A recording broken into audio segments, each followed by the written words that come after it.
What's up, everyone? Welcome to season 4 of My Boulevard podcast. This season, we're doing something special. I am here with my co-host, Missie. Say what's up to the people, Missie. Hello, I'm so excited to join you, Dhati. I'm looking forward to the opportunity to talk about the who, what, when, where, how, and why of urban missions. That's right. This season, we are going to be walking through together, like live, real conversations. We're going to be talking about real questions, really practical wisdom about how to do ministry in urban environments. Yeah, this is going to be a primer for all of us. So let's join this journey. Let's grow, learn, and push forward urban missions together. Stay tuned.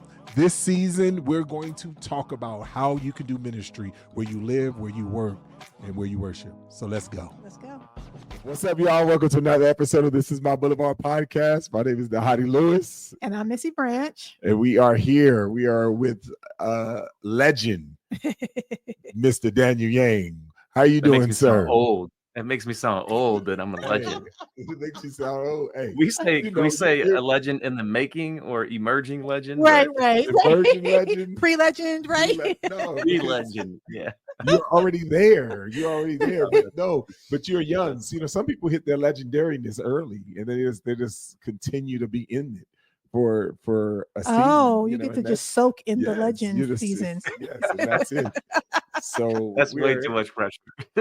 but I'm here talking to one of my favorite people, Daniel Yang, and talk about one of my favorite subjects. As you guys know, we've been hitting this idea of the 7 stops of an urban missionary, and today we are talking about stop 3. Yes. And stop 3 is discipleship, and you guys all know I got all the phrases for discipleship and you have all the phrases for everything. I keep telling people, go back and catch the phrases. The phrases. I mean, but I got more phrases for discipleship because I like it. I love the discipleship. I love everything about it. This is actually my call to ministry, was a call to make disciples, and so I'm excited. And today, as we're talking about this concept of this stop, of discipleship and formation, you think about this idea that you went in, you've been preaching the gospel, you've been meeting some of the brokenness, that we have, and now they've come to know the Lord, they've come to be a part, and now we're in kind of this formation. This is where the stage, teaching comes in. The teaching,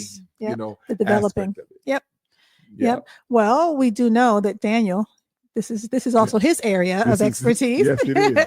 It is that, but Daniel's so multifaceted. Earlier we were saying, like, Daniel, are you able to shift? Because I know you're like knee deep in kind of all of the things that you're doing with Churches of Welcome, but you also are writing books in your spare time. You're probably out speaking. You're looking good.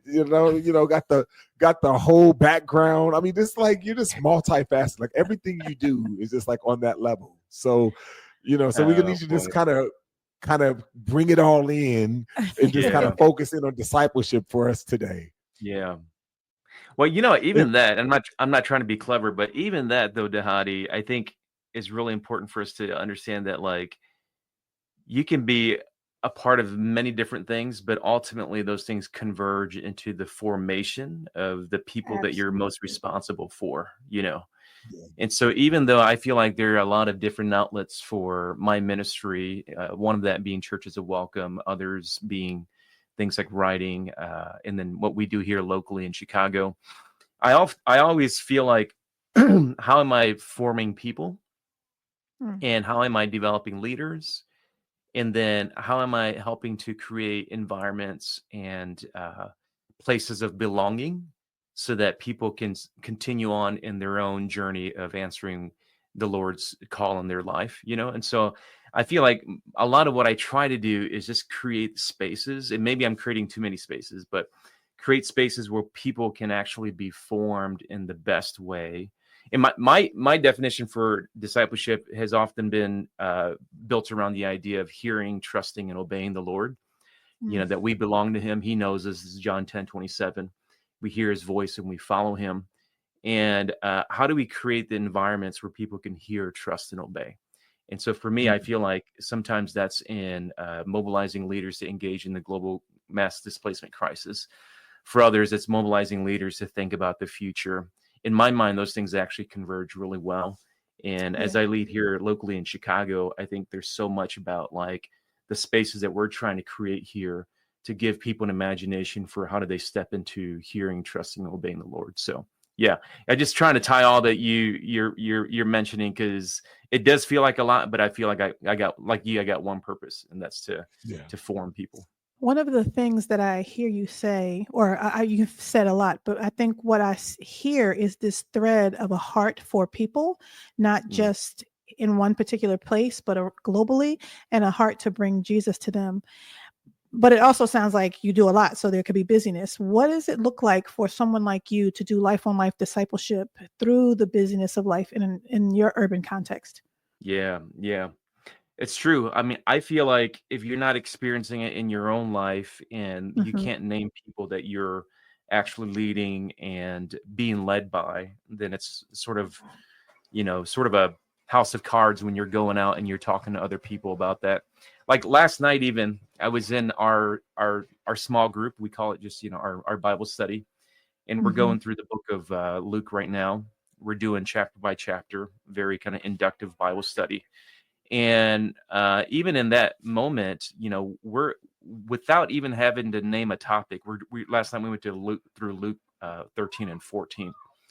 And it just naturally touched on urban issues of diversity, of hypocrisy, of politics. It's all there in Luke 13 and 14. We didn't have to go out searching for these relevant cultural topics. And as we're having the discussion, there's probably like 9 or 10 of us.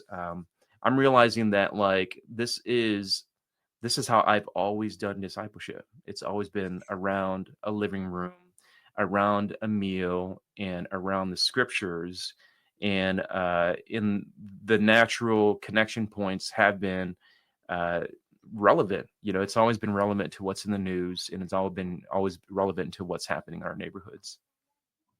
So great. I think that's great. And oftentimes when we look at like discipleship, one of the obvious verses of disciple making is Matthew 28, the Great Commission. And that's one of the verses that we oftentimes go to when it comes to making disciples. And in Matthew 28, 18 through 20, I oftentimes talk about 5 different verbs. Like these are the action words, right, of making disciples, and those action words one is surrendering, right? Jesus talked about all authority has been given to me, and that's our role to surrender. Number 2 is going, right? Like, and one of the things about that, it's really is like we've already made the commitment to follow him, so we're really partnering where he's already at work, in our going. Number 3 is this idea of baptizing, and that's the kind of the evangelistic thrust, helping people to identify in the person and work of Father, Son, and Holy Spirit.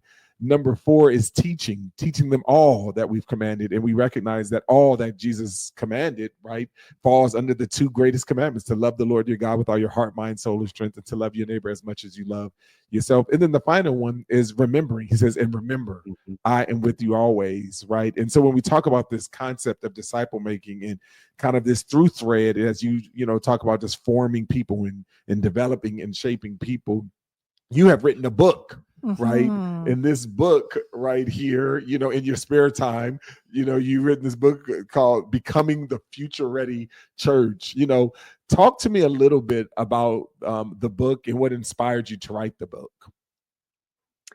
I co-authored the book with 2 fantastic friends, and much more senior in their writing journey. Warren Bird, who's probably our top, church researcher, and then Adele Banks, who's an award-winning journalist and a great storyteller. We came together to write this book, not so much as a how-to guide, but sort of as a companion guide, as a lot of church leaders are thinking through, like, we know what was happening 30, 40 years ago seemed to work then, but for some reason those things don't work as much today. And a lot of this was sort of out of some work that Warren and I was doing with one of his church research projects, that he had surveyed 2,000 church planters. And I came to Warren and I said, the age of church planters are aging. So when I planted churches back in the early 2000s, the median age of church planter was about 32, 33. When Warren released his research, the median age church planter was 43. And so there had been an aging of church planters, and there's a lot of different reasons for that. But one of the reasons, I think, is the way that we talk about mission, the way that we talk about even things like lostness, the way that we talk about our evangelism, the way we talk about belonging, that was shaped during a time, and we argue that's primarily in post-World War II in 1950, that was shaped in a time that in some ways no longer exists. It made sense for a particular era in American Christianity. And whether or not that was a heyday, that era that gave birth to so many institutions, including the institutions that we belong to, which we can come back to the idea of how institutions actually shape and disciple us. That era sort of has graduated and is slowly expiring. It is certainly not the 21st century, 2025 world that we live in today. And so part of our hypothesis and our desire was to say, hey, nobody can tell the future. I'm not a prophet. I work for a nonprofit. Don't make a lot of profit. So we're not trying to tell the future. But we know that there have been some crucial conversations that if church leaders and pastors are not paying attention today, and if they're not having that conversation with those that they're discipling and the younger leaders that they're raising up, they sure as heck are not going to be ready for 2025 or 2050. They were birthed out in 1950, but they're not going to be ready for 2050 if they don't have these conversations. So we kind of took this body of like research that we had, and then we whittled it down to 8 specific conversations that church leaders should have now with those that they're mentoring and bringing up so that they can lead successfully and faithfully in the decades to come. One of the shifts that you mentioned in the book, which people, you need to go buy it. But one of the shifts you mentioned is going from attendance to attachment. And I would love to hear what kind of research you've gathered from that. But can you elaborate on what you mean by that? Yeah. So that's our opening chapter. I think it's the second chapter, but it's sort of the first conversation. And I think this makes sense. Most of us would believe this, that genuine, authentic belonging can't be measured by just church attendance. I think we would all believe that. We would all say that. We know that attendance is important, but it's not the ultimate thing. I do think attendance is linked to how people belong and believe, but it's not the key metric. However, in shaping the conversation and shifting the conversation, we actually think that it's important for us to develop language and spiritual formation paths around the idea of what we know around attachment. Attachment can kind of feel like it's primarily a psychological idea, because in the world of psychology and counseling and therapy, attachment is, it's become a very important concept. The idea of attachment is just how you are connected to people, how you're connected to God, right? And there's a couple of different ways of attachment. I mean, there's more than just 2 or 3, but there's anxious attachments. There are avoidant attachments. And so we don't go deep into the psychology, but we do sort of help church leaders think about, like, people understand belonging differently today. Church membership, at some point, we got into our thinking that church membership was sort of like becoming a member at Costco or Sam's Club. Like, if you have a membership, you get benefits, right? As a matter of fact, I grew up in a church where if you weren't a member, the pastor wouldn't marry you and he wouldn't bury you. So people would become a member so they would get access to those benefits, right? And there's some important covenantal reasons for why a pastor wouldn't bury you if you're not a member. So we're not disparaging membership. Right. But if membership is primarily built around for those who show up, then we actually miss sort of a greater sense that maybe, at least for the last few decades, we hadn't really paid attention to. And that is that people actually find spaces of belonging in ways that can't be captured by attendance, And so we actually unpack, as a matter of fact, one of the books that we draw on is the Spiritual Lives of Religious Nuns. Elizabeth Drescher is the researcher on that. And she talks about the different profiles of spiritual nuns and how they find belonging. They find belonging in different ways. And so we're not saying that, hey, you go after like these novel ways of belonging, CrossFit clubs and yoga clubs and all. That's not that wasn't our point. Our point is that the church doesn't understand that like people find belonging in spirituality in different ways. We know that doesn't register in how we actually integrate discipleship and spiritual formation. Then we're actually going to miss the forest for the trees, because the important thing is that as we look at rates of disaffiliation, so how people identify themselves, am I a Christian? Am I not a Christian? People base that on their sense of belonging. And so when you're socialized into a system, you feel like you belong. And people have recently felt like they can't socialize into the church. They can show up at church, they can attend a church, but they actually don't feel like they're being meaningfully integrated and brought into it. And so some of the things that we talk about is how Gen Zers actually have experienced this. And a part of their anxiousness about institutions is that this isn't just a problem with the church. But the way that we think about American institutions today, we're so rooted in a reality that was 1950, 1960, that it's really hard for us to understand that, like, that day, as great as it was for some, and I want to accentuate for some, that day no longer exists. And if we try to socialize people in an institution that's changed, then we're going to increasingly lose, not lose, but they're going to increasingly feel like they don't belong.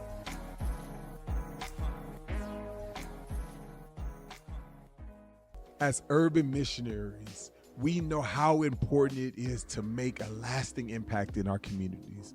But what if the key to multiplying leaders, the key to multiplying small groups, raising up a new generation of global leaders is already at your doorstep? That's where Churches of Welcome comes in. This national movement equips churches to welcome refugees and immigrants, embracing the global church that's emerging right in your own backyard, right in your own community, right on your own boulevard. You see, through robust discipleship, pastors and leaders are equipped to respond to the refugee and immigration crisis while building thriving churches here in America.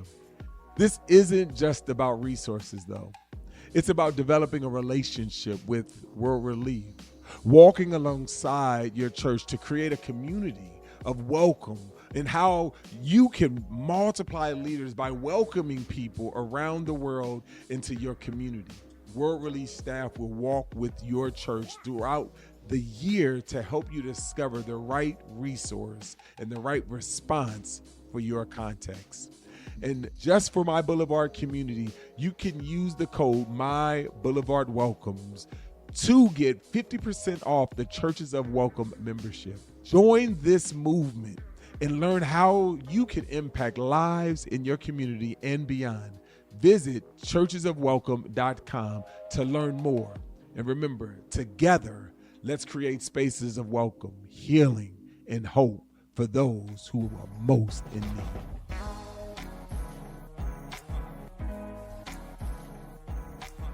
Yeah, I love that. And, because there's a shift, but there's so many shifts going on, some that were clearly, sociologically driven, but some that seem like they're moving away from biblical, right? Biblical is, and so like, do we address, and especially when you think about the urban context? I mean, because in the book you talked about also just this concept of going from nuclear families to forged families, right? And I would love to kind of hear how you would think about that, like fleshed out in the context of urban, like as urban missionaries, and as they're wrestling through this, because some of the things that has also been is the concept of the nuclear family is bad and all that. And that can feel like this is kind of taking on the shift, and we're taking on the culture, the context. So speak a little bit to that, into the shift of that's going on with that. Yeah, it's a great point, because I think sometimes when we're talking about shifting from something, we're not necessarily negating it and saying that it's bad, let's not do that anymore. Certainly not when we talk about the nuclear family, and I hope we made that point clear. In an urban context, when you're talking about families, especially in context that like I grew up in and many of you grew up in, where the majority of families felt broken, or it felt like the majority of families were broken, meaning there's a one-parent home. And that was, although my parents stayed together, many in my community were one-parent homes. Mm-hmm. The church, as we move forward with the Bible's ideal on what I believe is God's design of two-parent homes, as we champion that. And then we also have to be mindful that in some ways, the Bible has also given us an imagination for a family structure that's just larger than just a nuclear family. Again, I think I'm fearful that when we talk about the family today, that we primarily think about like Leave It to Beaver, Right. and in that version of family. And so it's even possible that in an urban context, when we talk about family, that's our ideal, is let's get to that suburban American ideal. I don't think most of us would verbalize that, but I think it's internalized. That idea of family is codified in us. And so what we try to do in that chapter is to kind of push us out of that American ideal that was sort of codified into American society. And again, it has been a healthy building block. It was a part of what we call the boomer age, right? So, and what we're saying is that, even when family structures have been complex throughout the history of humanity, and you see it in the New Testament, that the church has often been this alternative structure for families that didn't feel ideal. So you get a Timothy who was brought up in a multi-religious family, multi-ethnic. We would say something like, biracial or multi-ethnic or multicultural family, where he's actually, a natural fit, a natural leader in the space, because the church has always been not just a nuclear family for them, but the church has been a forged family for them.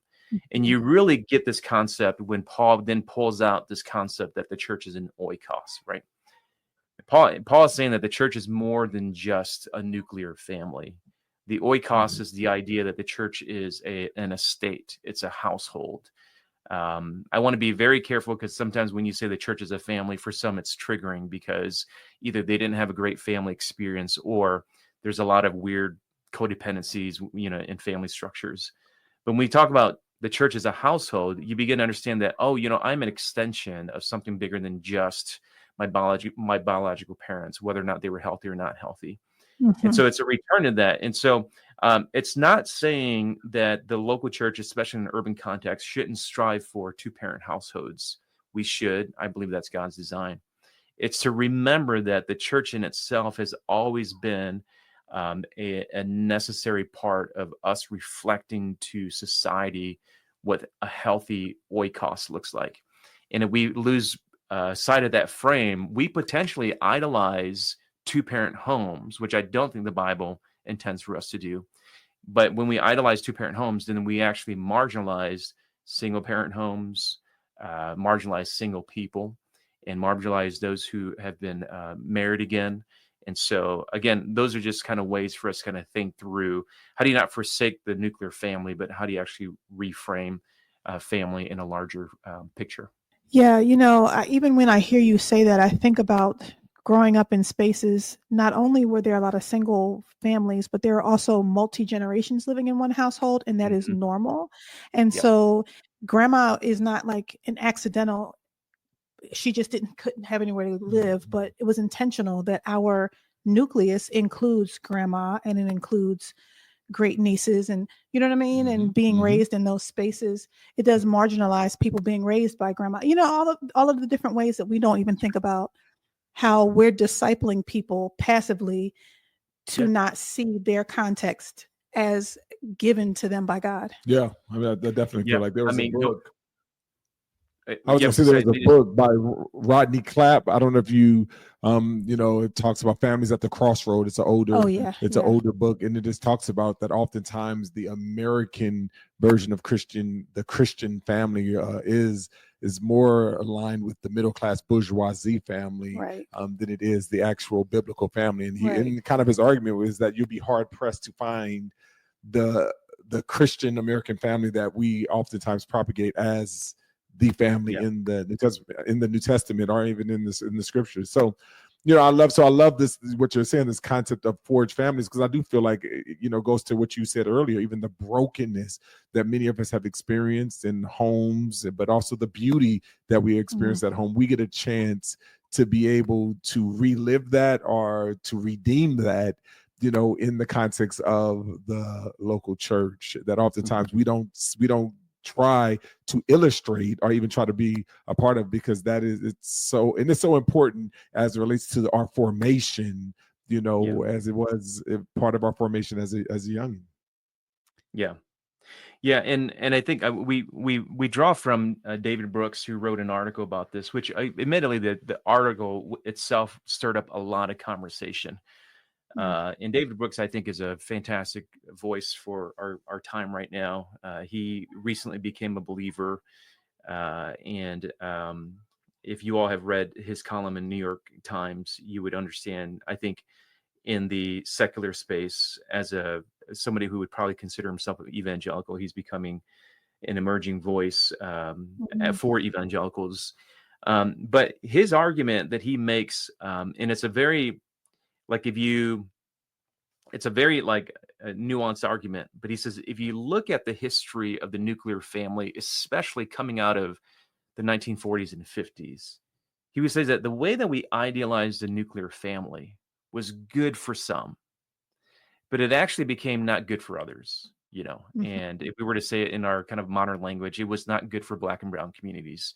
The way that, because the nuclear family, the way that Americans had realized it, was a successful suburban family. And then actually everything sort of became compared to that. And we actually built our systems and our institutions and our schools and our aspirations towards that as our model. And everything else became sort of like the antonym of that. And so if you came from a divorced home, you were shunned, right? If you came from poverty, then you were lesser than. And so we actually then had narratives that sort of idealized the suburban nuclear family, the white picket fence, right? And I'll be real careful, Dhati, because I had a similar conversation years ago. But how some of this was sort of cooperation with redlining, right? Our cities were being built in this time. And so it was now then easy to say that those people on the other side of the street actually don't have healthy families, but the people on this side of the street have healthy families. And that became sort of a mental way in which people thought about like what success was, right? And so I think Brooks is making a very important argument, not downplaying the fact that two-parent homes are biblical, because it is, right? And you see it in the book of Genesis. But the way that Americans, we had implemented that, whether that was intentionally or just how America was coming into age, that we potentially actually, in saying that this was the ideal, that the others were lesser than. And I just think it's worth us being aware of that, so that we can redignify other models of family, which they are, right? You think back to, again, 2 Timothy, and think about this. I hope Timothy had a great dad. It's hard to tell. We don't know. We don't know if he was an absent father or was a great father. He probably was not a believer, but we also know that, and immediately in 2 Timothy, Paul says, you had a great mother and a great grandmother. They grew you up well, right? So let's also not marginalize that version of family, because the Bible lifts it up and says it's just as powerful.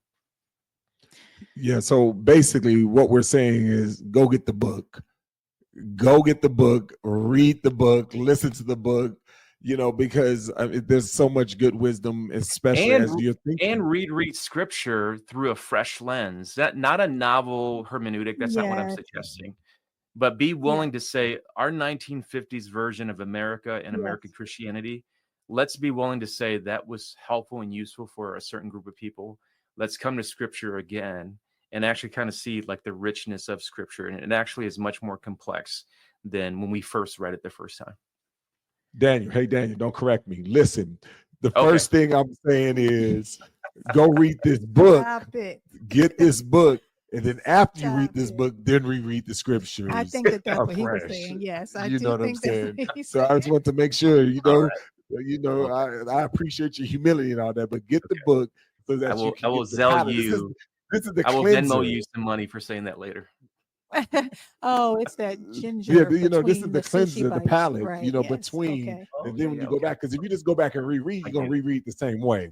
So read this book, then go back and reread the Scriptures. Got it. And then we can do it. So yeah, because we're trying to be ready for the 2040, 2050, right? But the church that's in urban context, and that's really not just the church, it's urban missionaries all across. And so, and this is how discipleship and formation happens, by being prepared. Right. Yeah, so, in the context. So Daniel, thank you so much. We have so much to learn, and we're so grateful for your wisdom and your time. Appreciate you both.